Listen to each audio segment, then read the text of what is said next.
السلام عليكم ورحمة الله وبركاته. نمني نلالا جست ندقا جست ماذا قدمنا للإسلام وانجل الفانسي دبدا إن شاء الله مما إسلامنا دبرسني أنيفات ماذا تركنا لنفسنا بعد موتنا بودي دوني تلبو كينيا مال إبن وانتنك إسلامنا دبرسني إسلامنا فيدو ميت أفيدو دابيك إسلامنا أبوابو سوميت أفي كينيا أبوابو وجودا بودينو دونيتي بودينو تديمنيتي مالبو كينيا إبن ديم أجر الدنيا ما أفتي مبيتا أنسيتي سينا أجتون دندأو أنسيتي تاريكا توكو جتون دندأو أنسيتي ديني سلمنا كنا إننا مني ديني سلمنا تيما إفتدم واقودا ويت تفتي بكا واقودا ويت أكاوتو واقودا تفتي يو ilmu kan keeto Qur'aana barsiifte ilmu kan keeto Qur'aana barsiifte madrasaatti yoo ergite Qur'aana hagate irraa qaraa'ifte barsiifte ilmi ergite keessatti dhimte qaddamta lil islaami shay'an adima waa guddaa isaa isin abda barsite taati gaafasan yoo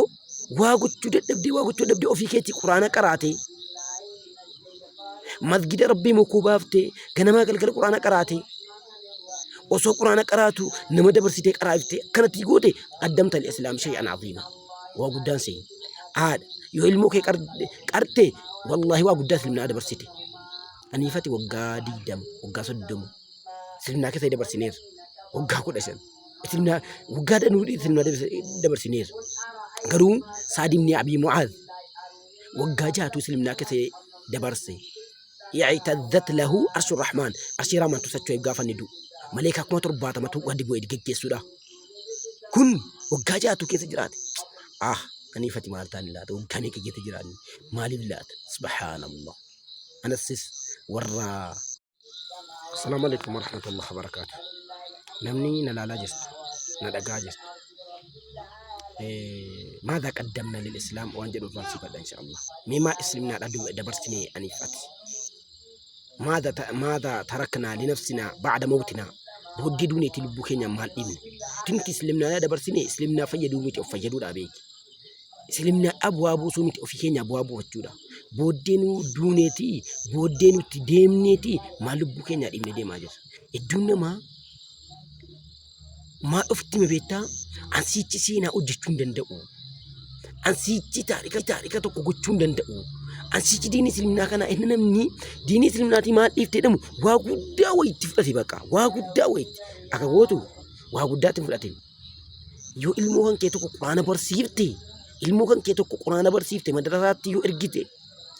Qur'aana hagate irraa qaraa'ifte barsiifte ilmi ergite keessatti dhimte qaddamta lil islaami shay'an adima waa guddaa isaa isin abda barsite taati gaafasan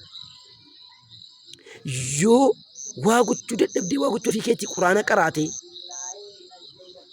masgida rabbii mukuu baafte ganamaa galgala Qur'aana qaraate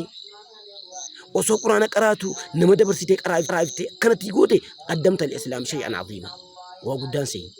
aada yoo ilmoo kee qarte wallahi waa guddaa silmina dabarsite aniifati waggaa 30 silmina keessa dabarsineer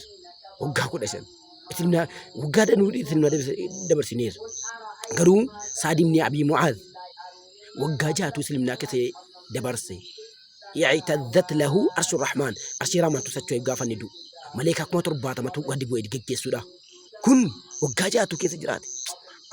أني فتي مالتان لا وكاني كي جراني مالي بلاد سبحان الله أنا السيس ورا